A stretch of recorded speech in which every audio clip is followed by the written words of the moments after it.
It was a calm Friday evening at a bar near the Norfolk Naval Base. The place was warm, filled with the sounds of laughter, clinking glasses, and classic rock music playing from a small jukebox in the corner. The air smelled of fried food and sea breeze, a mix that every sailor in Norfolk was familiar with. This was the kind of place where people came to forget about the stress of duty, where stories got bigger with every drink, and where rank didn't matter for a few hours. Lieutenant Mark Danner sat at the far end of the counter with a cold beer in hand. He was a Navy SEAL, tall, confident, and with that easy smile of someone used to getting attention. His friends surrounded him, a few other SEALs fresh off deployment, laughing and telling wild stories about missions that had become half legend, half exaggeration. Mark loved moments like this. After weeks of intense operations, danger, and sleepless nights, a bar full of friends felt like a small slice of normal life. He leaned back on his stool, eyes scanning the room. It was mostly familiar faces. Sailors, pilots, and Marines who'd all seen their share of rough seas and foreign skies. But then someone new walked in. The door opened, letting in a soft breeze from the coast, and a young woman stepped inside. She wasn't dressed for attention, but somehow she got it anyway. A brown leather flight jacket hugged her shoulders, and her posture was straight, confident, like someone who knew exactly who she was and didn't need to prove it. Her hair was tied back neatly, and the small metal name tag on her jacket caught the bar light for just a moment. Mark noticed her instantly. Something about the way she moved told him she wasn't just another guest. She looked around the bar, taking in the crowd, then made her way to an empty stool near the counter. She didn't seem shy, but she wasn't there to impress anyone either. She ordered a drink, something simple, and nodded politely to the bartender. Mark's friends noticed him watching her. One of them nudged him with a grin. "Go on, hotshot," his buddy said. "Ask her what squadron she's from. Probably a flight tech or something." Mark chuckled. "Relax. I'm just curious." He watched her a moment longer. There was a small patch on her sleeve, an eagle and lightning bolt insignia, a pilot's mark. Interesting, he thought. Not many pilots came here. This bar was more of a SEAL hangout spot. The woman sat quietly, taking small sips from her glass, eyes focused on nothing in particular. There was something about her calmness that made her stand out. Everyone around was loud, laughing, and telling stories that tried to outdo the next, but she stayed in her own space, composed, almost mysterious. Mark wasn't used to being ignored, especially by someone new. He prided himself on being charming, and besides, she was in his spot, his regular corner of the bar. So, with a smirk, he decided to go say hello. As he walked over, the low light of the bar reflected off his dog tags, and a few heads turned. He leaned casually against the counter beside her, close enough to get her attention but not too close to seem pushy. She looked up at him, calm, unreadable eyes that didn't reveal much. "Evening," he said, his tone friendly but confident. She gave a small nod. "Evening, Lieutenant." That caught him a little off guard. She already knew his rank. He glanced at her jacket again. The name tag read Lieutenant M. Trent. So she was an officer too. Interesting. "Didn't expect to see a pilot in this place," he said, trying to start a conversation. "You from the base?" She gave a small smile. "Something like that." Her answers were short, polite, but not open. It only made him more curious. He wasn't used to being the one doing all the talking. His friends at the other end of the bar watched, some chuckling quietly, waiting to see if he could charm the new arrival. Mark decided to lighten the mood. He lifted his drink and said with a grin, "All right, let me guess. Every pilot's got a cool call sign. What's yours?" She looked at him for a moment, expression still calm. Her lips curved slightly, but it wasn't a full smile. "You really want to know?" she asked softly. He nodded, amused. "Yeah, I do." The whole thing was casual, lighthearted. A SEAL trying to impress a pilot on a Friday night. But neither of them knew that the next few seconds would change the whole atmosphere of the room. She set her drink down gently, looked him straight in the eyes and said, "Viper one." For a moment he thought she was joking. It sounded like something out of a movie, Top Gun maybe. He laughed, shaking his head. Viper 1? That's dramatic. You make it up? Or did your squadron run out of cool names? She didn't laugh. Her expression didn't change at all. Something about her stillness made the laughter around them fade just a little. A few people at nearby tables turned their heads, recognizing the name Viper 1. Mark didn't notice that yet. To him, it was just a playful exchange. But that name, those two words, carried weight in the Navy that he didn't understand. And soon, he'd realized just how big of a mistake it was to laugh. The sound of Mark's laugh still hung in the air when Maya Trent, the woman he had just called Viper 1, turned her gaze back to her drink.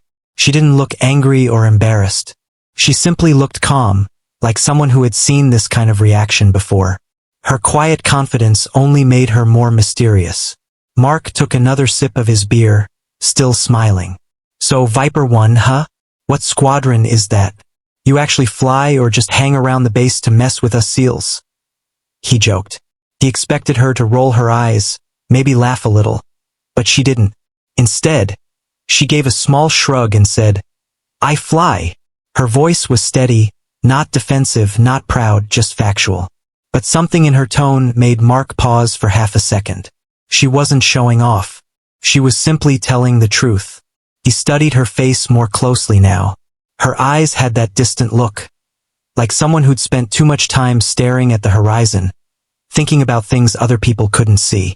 There was a calm strength about her, the kind you only found in people who had faced danger more than once and lived to talk about it. All right, Mark said with a grin, trying to keep it light. So what do you fly? Trainers? Transport? Don't tell me you're one of those drone operators. Maya finally looked at him again, a faint smirk touching her lips. F/A-18 Hornet, she said softly. Mark blinked. A Hornet? As in a fighter jet. She nodded once. For a moment he didn't know what to say. That was not the answer he was expecting. Fighter pilots were rare enough, but female combat pilots, especially one stationed near Norfolk, were even rarer. His friends at the other table started watching more closely now. One of them whispered, She's a Hornet pilot? Another one snorted, No way, man. She's bluffing. Nobody with that call sign would be sitting here drinking like it's nothing. Mark chuckled nervously. You serious? You fly Hornets. Maya didn't even look up this time. I wouldn't joke about that. There was no arrogance in her voice. It was so calm that it almost sounded like a warning. Not to doubt her, but to stop treating it like a game. The bartender, a retired Navy chief who'd been quietly cleaning glasses, looked up from behind the counter. His eyes flicked to her name tag and then back to Mark. There was something in his expression, respect, maybe recognition, that Mark didn't understand yet. Another drink, Lieutenant Trent? The bartender asked politely. Just water, thanks, Maya replied. Coming right up, ma'am, he said with a nod. The ma'am part wasn't unusual military habit, but the way he said it caught Mark's attention. It wasn't casual respect. It was the kind of tone people used for someone important. Maya took her glass of water, and for a few moments, silence hung between them. Mark didn't know how to restart the conversation. He wanted to keep talking, but now, something about her made him cautious. So, he finally said, leaning against the counter again, Viper 1, there's got to be a story behind that. She looked at him, her expression unreadable. There usually is. And yours? He asked, smiling again, trying to sound playful. She studied him for a second, then shook her head slightly. Not the kind of story you tell in a bar. Mark laughed awkwardly. Come on. Can't be that bad. Her eyes met his, sharp and calm all at once. It's not bad, she said. It's just real. Something about the way she said real made the hair on his arms rise. He didn't know why, but it felt like those words carried weight. Something heavy behind them. Before he could respond, the bar's door opened again, and two pilots in flight suits walked in. They were older, with weathered faces and that look that only long flight hours could give you. As soon as they spotted Maya, they froze for a split second. Then one of them smiled and gave a small salute. Lieutenant Trent, one of them said respectfully. Didn't expect to see you here. She smiled faintly. Just visiting. It's been a while. Mark glanced between them, confused. The pilots walked over and shook her hand like they were meeting someone much higher in rank than her. One of them turned to Mark and his group. You boys know who you're talking to? Mark frowned. A pilot, apparently. The man chuckled softly. Not just any pilot. That's Viper 1. She flew in Operation Iron Shield. The one over the Gulf. At the mention of Iron Shield, Mark's friends went quiet. Everyone in the Navy had heard of that operation. It was one of the most dangerous missions in recent years. A rescue gone wrong with multiple aircraft shot down. Mark looked back at Maya. You were there. She nodded once, her expression still calm. Yeah, I was there. The older pilot continued. She was the one who went back for her wingman after he got hit. Flew right into enemy fire. They said her bird took 2 hits and she still got him out. Mark's mouth went dry. He remembered reading about that story in a briefing months ago. Every SEAL had. But no one ever mentioned the pilot's name. Only her call sign. Viper 1. The bar grew quieter as people began to realize who she was. Conversations slowed. Laughter faded. And even the bartender stopped polishing glasses. All eyes were on her now. Mark felt the weight of embarrassment sinking in. He had laughed at her call sign. He had joked like she was just another rookie. Now he understood why everyone had gone silent. Maya, however, didn't seem bothered. She finished her drink, stood up, and nodded politely to the older pilots. Good to see you both again, she said. Before she walked away, she looked at Mark one last time. There was no anger in her eyes, only calm understanding. You should never assume, Lieutenant, she said softly. Sometimes, the quietest people have the loudest stories. Then she turned and walked out into the cool night, leaving behind a room full of stunned sailors and one humbled SEAL who couldn't stop thinking about the name Viper 1. Mark couldn't get that name out of his head, Viper 1. It echoed in his mind like the last note of a song that wouldn't stop playing. The moment she said it, something had shifted in the air. The way she spoke those 2 words wasn't loud or proud. It was quiet, steady, and full of meaning, like someone who'd earned it the hard way. For a few seconds, the whole bar had gone silent. The jukebox still played in the background, but somehow nobody was really listening anymore. Mark looked at her, still unsure what to say. He tried to laugh again, but the sound came out awkward. Viper 1, he repeated, shaking his head. That's a serious call sign. Where'd you get it? You fly like a snake or something? He was joking, but his voice had lost the playful tone it had before. She didn't look amused. Something like that, she said softly, taking another sip of her drink. Her eyes stayed on the glass, not on him. He waited for her to explain, but she didn't. There was no need to.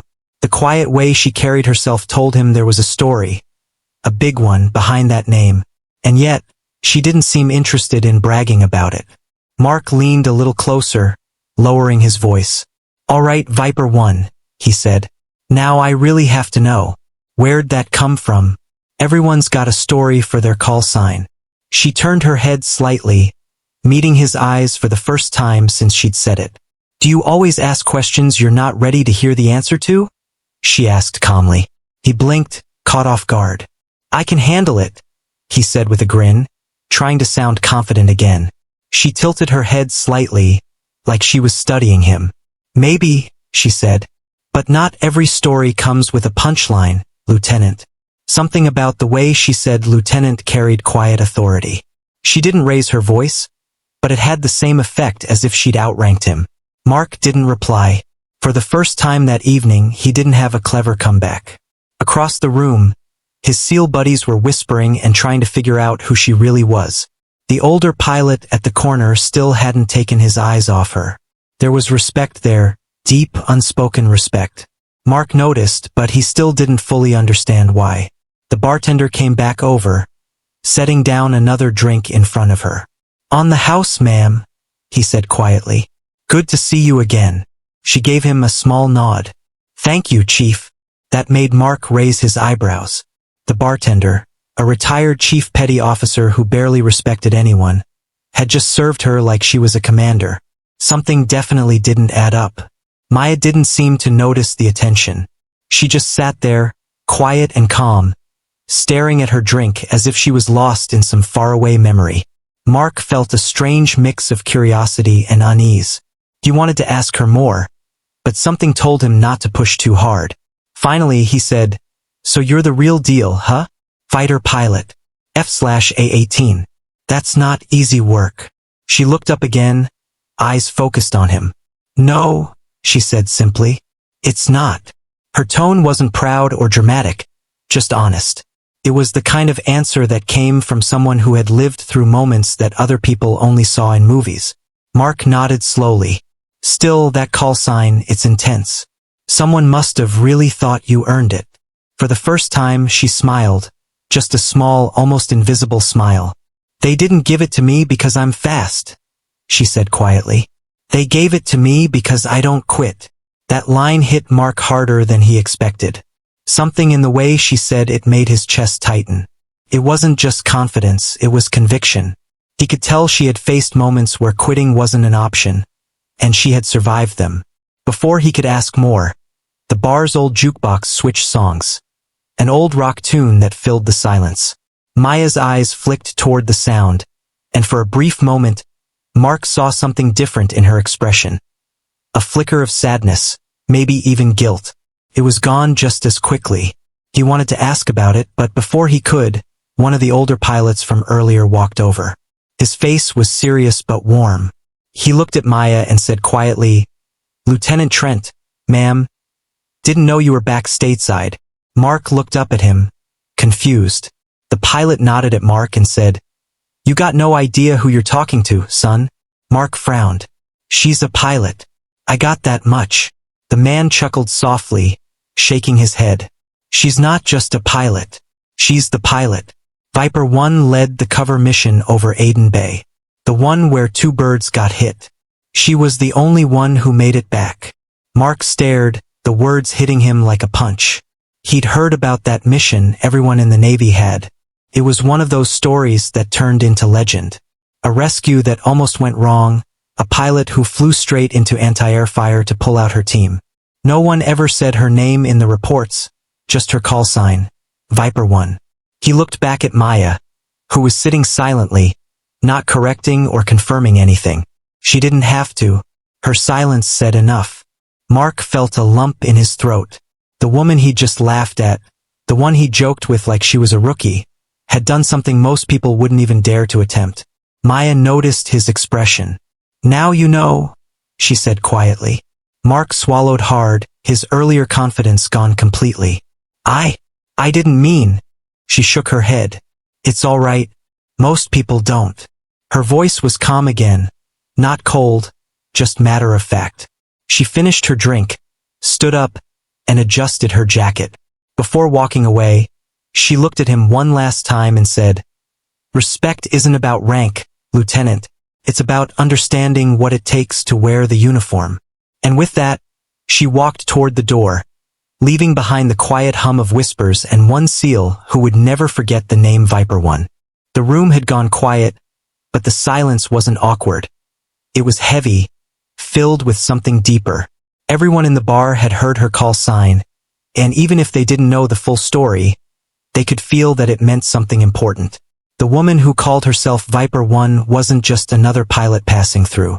There was weight behind that name, and now everyone seemed to sense it. Mark sat there, staring at her, his smile fading slowly. His drink was still halfway to his lips, forgotten. A moment ago, he'd been teasing her, laughing like it was just another night out. But now, his instincts, the same instincts that had kept him alive in dangerous missions, told him that he'd misread everything. Maya's voice broke the silence. "It's not from a movie, Lieutenant," she said softly, her eyes calm but direct. The way she said it wasn't angry or proud, it was just real. Mark's grin faltered completely. There was something in her tone that stopped him cold. She knew his rank. He hadn't told her. That detail hit him like a small shock. How did she know? "You know who I am?" he asked carefully. She gave a faint, knowing smile. "Let's just say SEALs aren't as invisible as they think." Mark felt his face warm a little, unsure if she was teasing him or being serious. Before he could reply, someone behind him whispered something. A name, a place, and suddenly the energy in the bar shifted even more.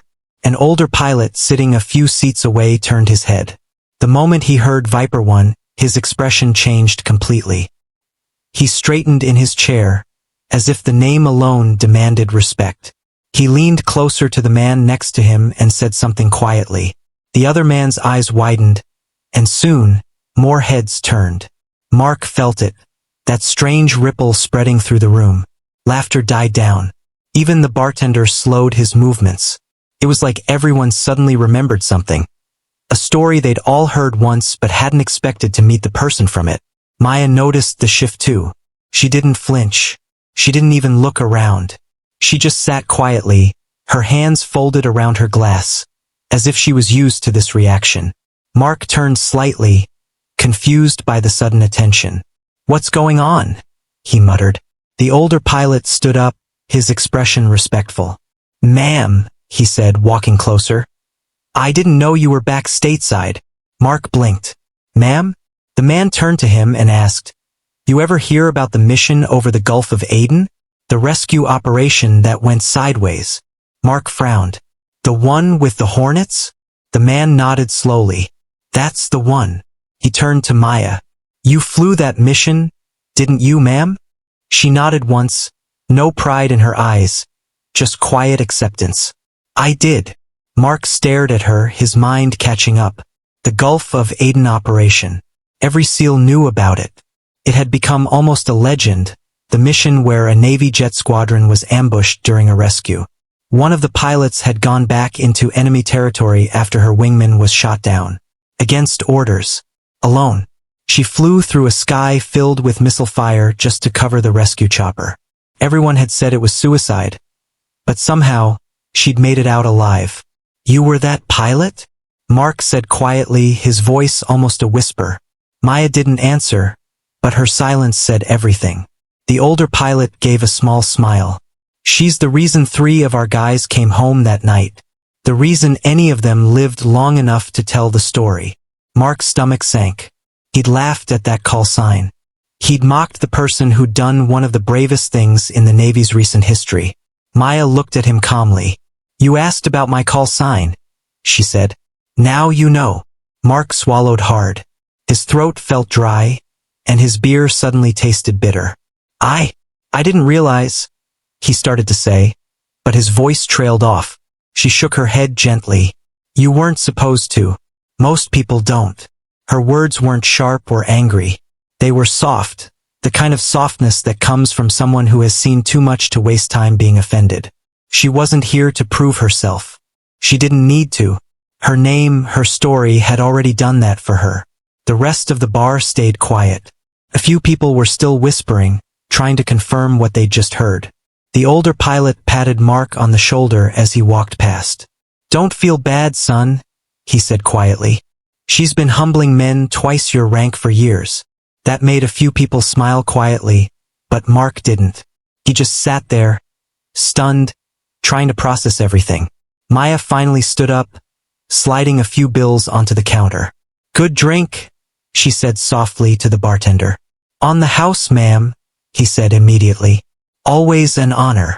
She gave a polite nod, zipped her jacket and turned toward the door. As she walked away, Mark found himself speaking without thinking. "Hey, Lieutenant Trent."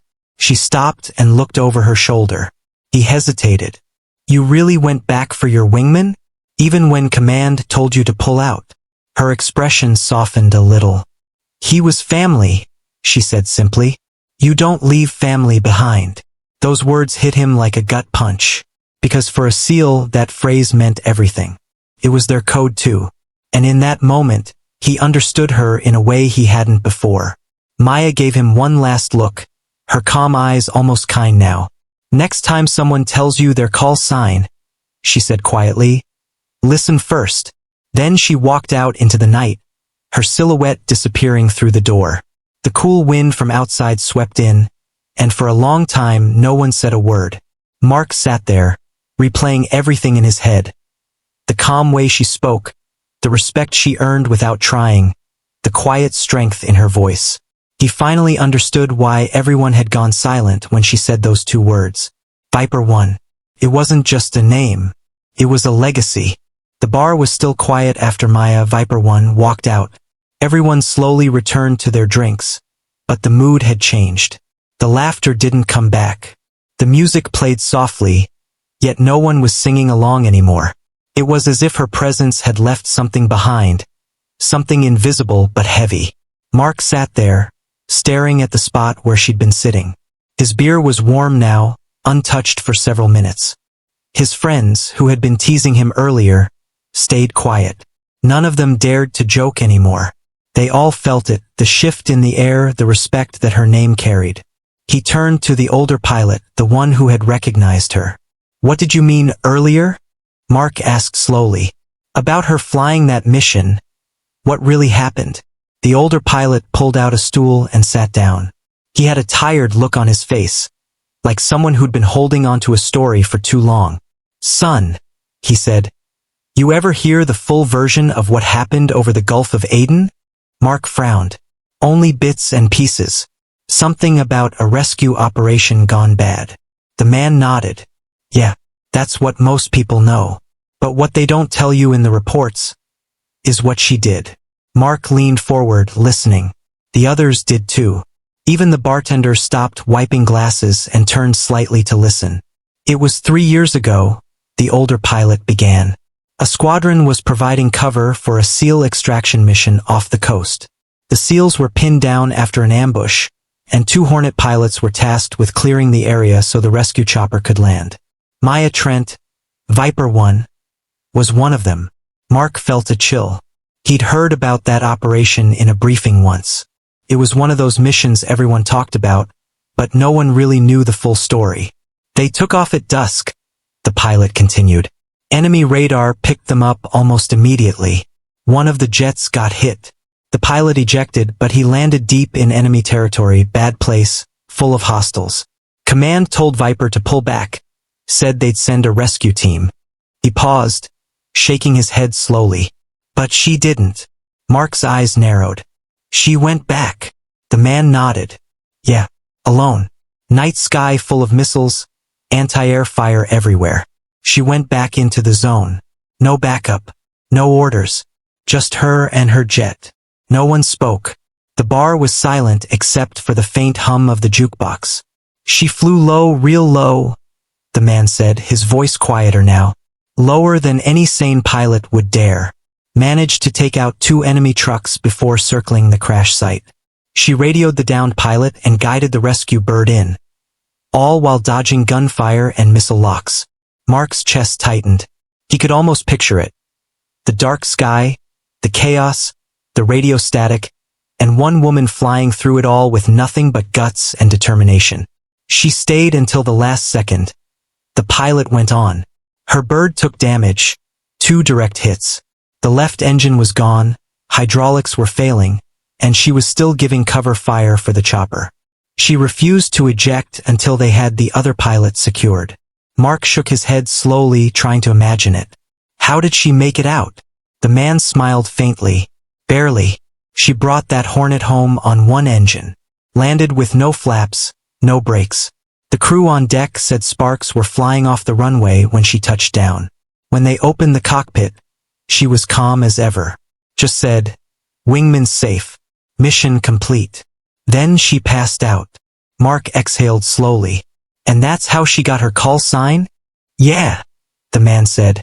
"They started calling her Viper because she struck fast, flew low, and didn't stop until her target was safe. Command wanted to ground her for breaking orders, but the men she saved, 3 of them, they fought for her. She ended up getting the Distinguished Flying Cross instead." The words hung in the air. Even the men who had been laughing earlier were now silent, listening closely, their eyes wide with admiration.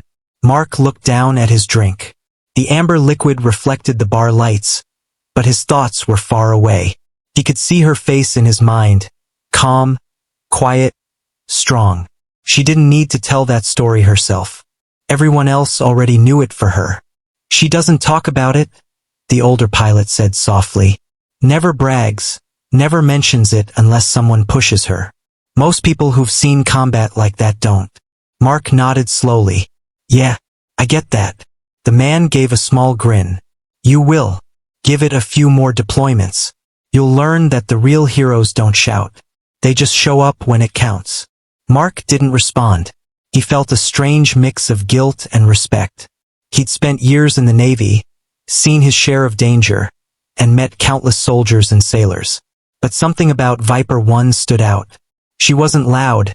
She wasn't flashy. She was just solid. Real. He finally said quietly, I laughed at her call sign. The older pilot smiled sadly. And she didn't take offense, did she? Mark shook his head. No. She just said most people don't expect a combat pilot to wear a ponytail. That made the man chuckle softly.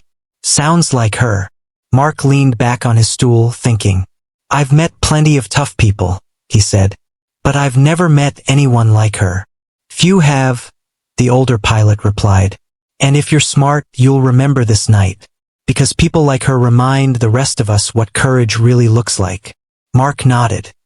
He looked at the empty spot where she'd been sitting, still feeling that strange mix of awe and regret. He had laughed without knowing. But now he understood.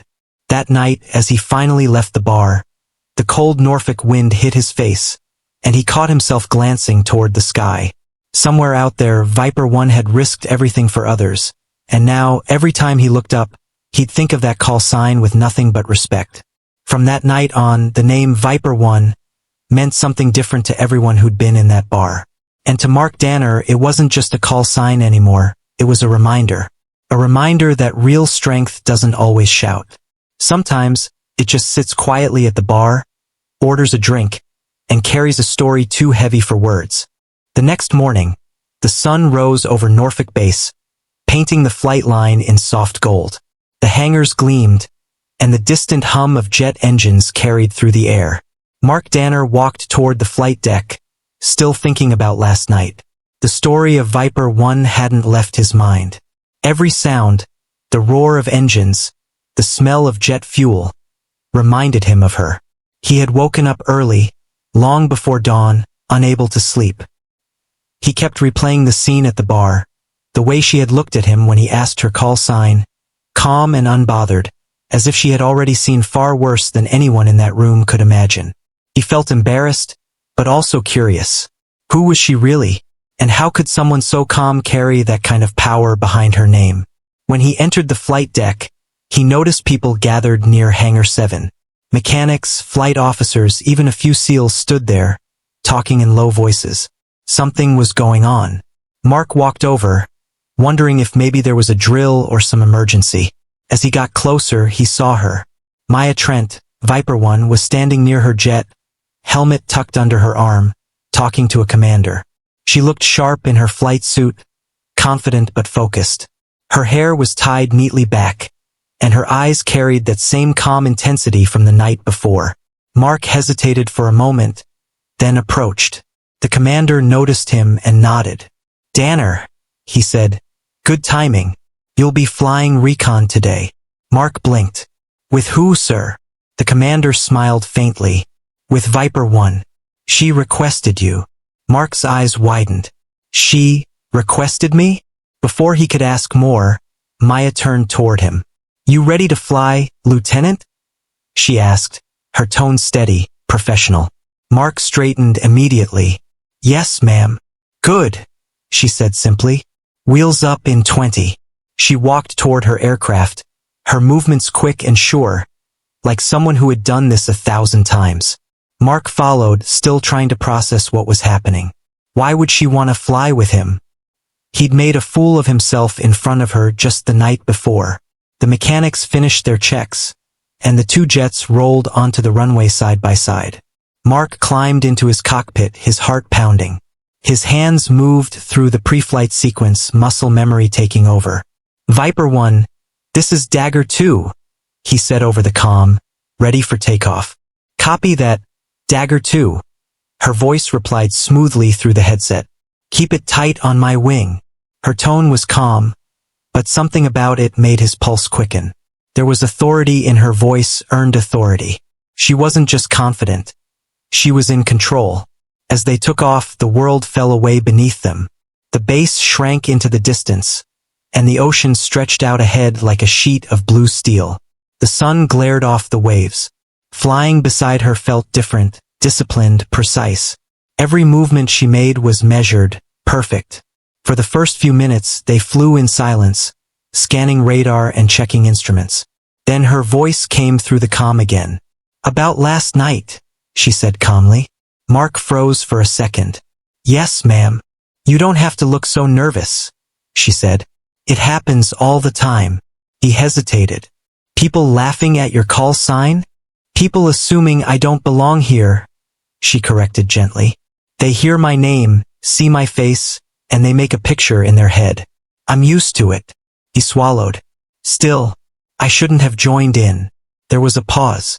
"You didn't know," she said finally. "Now you do." Mark nodded, even though she couldn't see him. "Yes, ma'am, I do." They continued flying for a while, the silence between them no longer uncomfortable. The radio crackled with distant chatter, and the rhythmic sound of the engines filled the cockpit. Then, without warning, her voice came through again, this time sharper. "Dagger 2, radar contact. 2 bogeys, 30 miles out, low altitude." Mark checked his screen. "Copy that. Confirm hostile. Unidentified," she said. "Stay on me." They banked hard, cutting across the coastline. Mark's heartbeat sped up as the radar blips moved closer. He followed her lead, keeping his formation tight.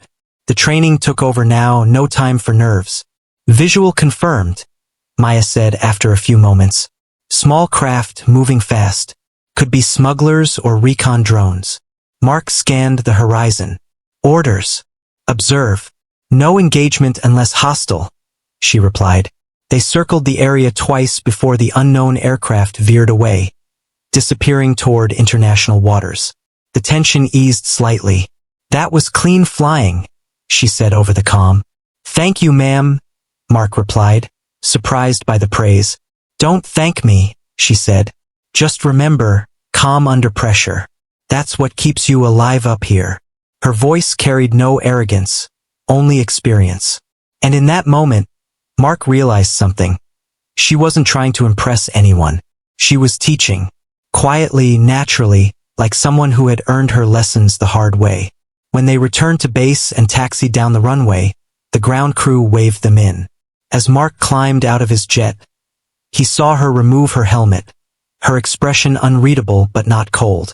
"You did well up there," she said. "Thank you," he said, still trying to catch his breath. She gave a small nod, then started walking away. He wanted to say something more, something meaningful, but the words didn't come. Instead, she turned back for just a second. "Next time someone asks you what Viper 1 means," she said quietly, "tell them it's not about the call sign. It's about doing your job, no matter who's watching." And with that, she walked off toward the hangar, her flight suit catching the sunlight, her figure sharp against the glowing sky. Mark stood there for a long moment watching her go. The name Viper 1 no longer felt like a mystery or a legend. It was something real, something earned through grit and courage. For the first time, he understood what everyone else in that bar had felt when they heard her name. The mix of fear, respect, and admiration. She wasn't just a pilot. She was the kind of person you followed into the storm without question. That flight changed everything for him. He didn't know it yet, but from that day forward, flying beside Viper 1 would become the moment he measured himself against for the rest of his career. 2 days after the flight, Norfolk base buzzed with unusual activity. Helicopters came and went, messages poured in, and the flight deck stayed busy even after sunset. Something big was happening. Mark could feel it in the air, that sharp tension before a mission. He was standing by his locker, half-suited, when a junior officer ran in holding a clipboard. "Lieutenant Danner," the officer said, "you're on standby for immediate deployment. Briefing room in 10. Mark frowned. "What's the mission?" "Classified, sir," the officer said before hurrying away. Mark grabbed his helmet and hurried toward the briefing room. When he entered, he saw about a dozen people already seated, pilots, SEAL team leaders, and intel officers. The projector flickered to life, showing a map of the Red Sea and a glowing red dot off the coast. At the front of the room stood Commander Hayes, and next to him Maya Trent, Viper 1. Mark froze for a moment. She stood straight, calm as always, her flight suit zipped up to her neck. The others gave her respectful nods. Even the SEALs, who were usually loud and confident, stayed silent in her presence. Hayes spoke. "All right, listen up.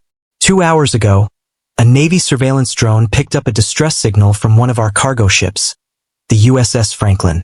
It's been hijacked by armed hostiles in the Gulf of Aden. They're heavily armed and threatening to detonate the ship if we attempt a rescue." The room stayed silent.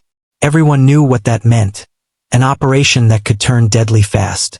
Hayes continued. "We've been ordered to launch a fast response mission. The SEALs will board the ship. Air cover will be provided by Lieutenant Commander Trent and Lieutenant Danner." Mark's head snapped up. "Air cover? With her again?" Hayes looked straight at them. "You two will be flying Overwatch. Your job is to keep those men alive until the extraction is complete." Questions? No one spoke. "Good," Hayes said. "Briefing's over in 5. Wheels up in 30. As the team began to move, Mark approached Maya. "You really think this will go clean?" She adjusted her gloves, eyes steady. "It never goes clean. We just make sure it ends right." He nodded quietly. Her calmness somehow steadied him, like she carried enough courage for both of them. 30 minutes later, the roar of the engines filled the night sky. 2 F/A-18 Hornets streaked off the runway, their lights cutting through the darkness. Below them, the Black Sea stretched endlessly. "Dagger 2, check in." Her voice came through the headset. "Copy that, Viper 1, he replied. "Visual on your 6. The mission was on. For hours, they flew in coordinated circles above the cargo ship, maintaining high-altitude overwatch. The SEALs were on comms, moving through the corridors of the hijacked vessel. The sound of gunfire crackled faintly through the radio. Mark could hear the tension in their voices. Then came the moment everything shifted. "Viper 1, Dagger 2, be advised, enemy reinforcements inbound. Speedboats, multiple targets, closing fast." Maya's tone changed instantly. "Copy. Dagger 2 with me. Let's clean this up." They banked hard, diving toward the dark sea. The radar showed 4 boats racing toward the ship, each carrying armed men. Mark's pulse quickened as he armed his missiles. "Targets locked," he said. "Wait for my mark," she ordered. The seconds stretched. The boats grew closer, cutting through the waves. Then her voice came, sharp and steady. "Fire!" Missiles streaked downward, hitting the first 2 boats dead on. The explosions lit up the night like orange fireballs. The shock waves rippled across the water. The remaining boats split apart, one turning back. "Nice work," she said. "Stay on them. Don't let any slip through." They flew low, their engines screaming over the waves. Mark's hands moved automatically, training taking over. He destroyed another target and pulled up sharply. "Enemy neutralized," he said, his voice tight. "Confirmed," she replied. "SEAL team secure. Extraction in progress." For a moment, the sky went quiet again. Just the sound of the engines and the low hum of the radio. Mark took a deep breath, trying to calm the adrenaline rushing through him. "Viper 1, he said after a pause. "How do you stay so calm up here?" She was silent for a second before answering. "You stop being calm when you start thinking about fear. Up here, fear doesn't help anyone. Focus does." He nodded slowly. "Guess that's why they call you Viper." She gave a small chuckle through the radio, short, quiet, almost amused. "Guess so." Minutes later, the SEAL commander's voice came through. "Mission complete. All hostages safe. Heading to extraction point." "Copy that," Maya said. "You're clear. Good work." As the chopper lifted off from the ship's deck, the first light of dawn began to break across the horizon.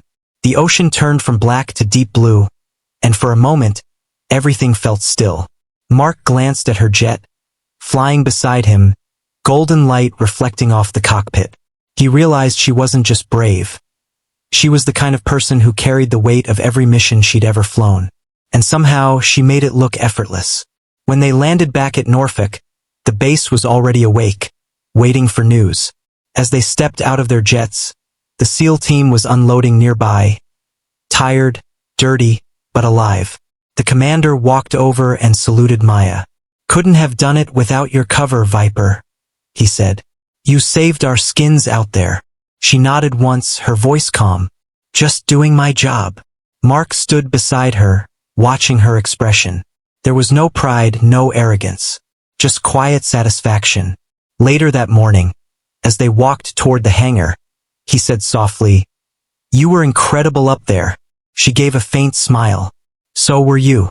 You followed orders, kept your head. That's how missions succeed." He hesitated. "You ever get tired of carrying it all? The risk? The responsibility?" She looked at him for a moment, her eyes calm but distant. "Every day," she said. "But that's what leadership is.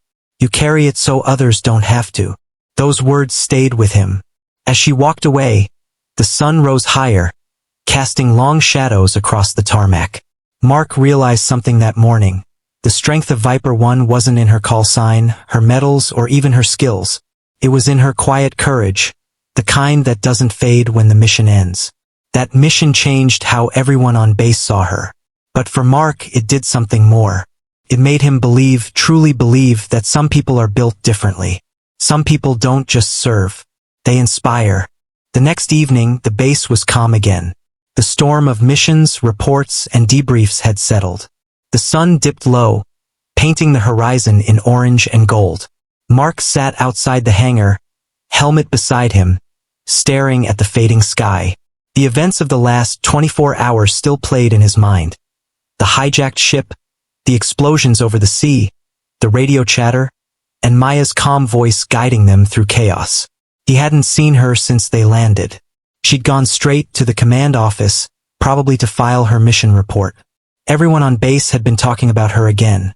Viper One, the pilot who had once defied orders to save lives and who had now done it again. The younger pilots spoke her name with awe. The veterans just nodded with quiet respect. Mark leaned back against the wall, lost in thought.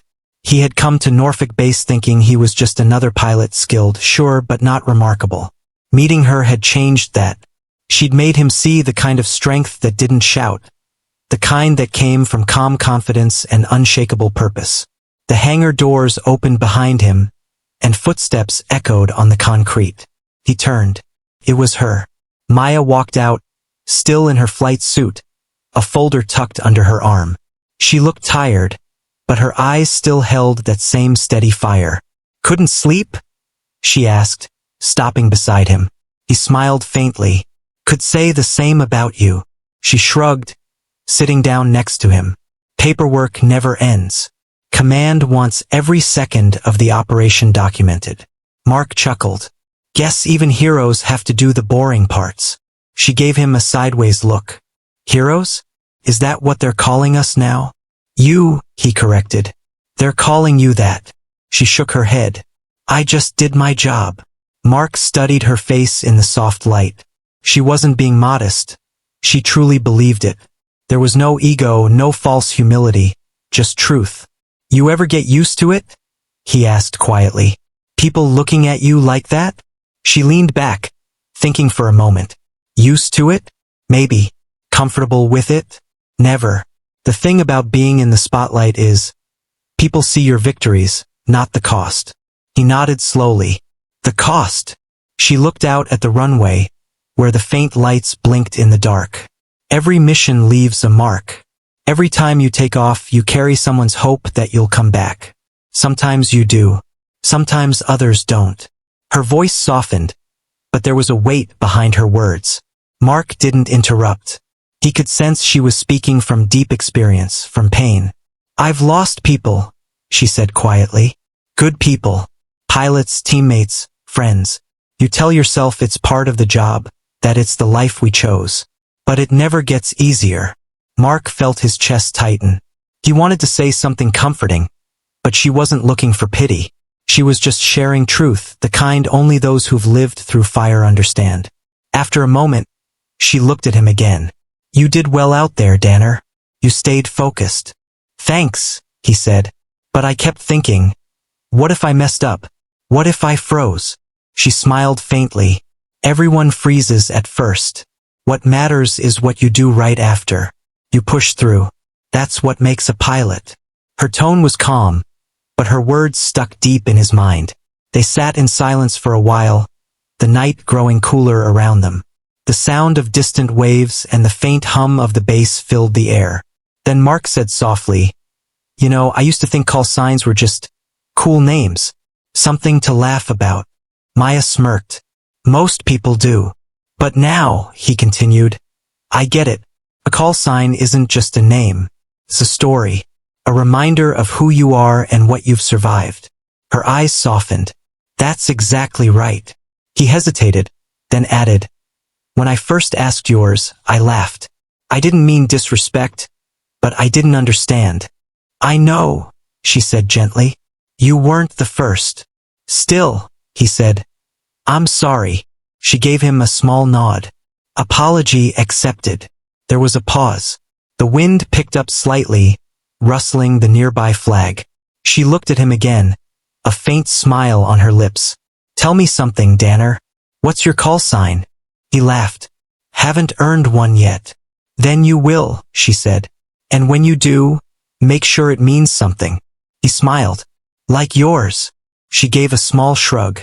Mine just reminds me that sometimes, doing what's right means flying straight into danger.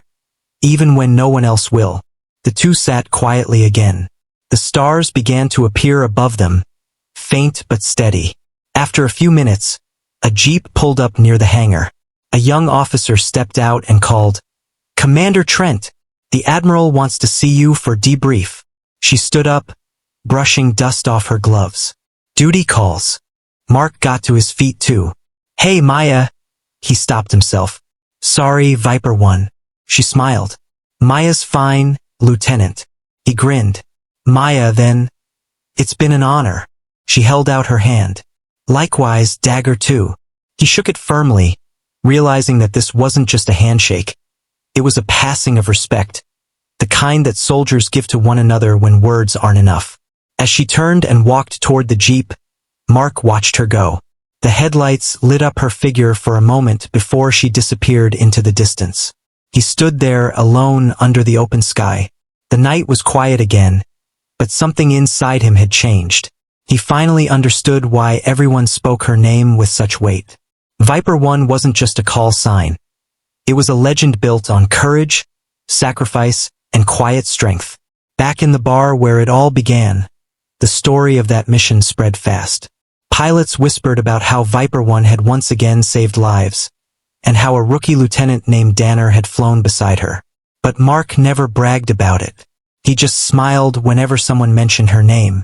Sometimes, when the younger pilots laughed about call signs, he'd raise his glass and say, Careful, boys. Some call signs aren't jokes, they're earned. And whenever he flew again, every time he heard her voice on the comm, steady, calm, unshakable. He remembered that night at the bar when he'd laughed at her name. He never laughed again. Instead, he carried it with pride. Because now, he knew what Viper 1 really stood for. Courage without noise, strength without show, and the kind of respect that only silence can give.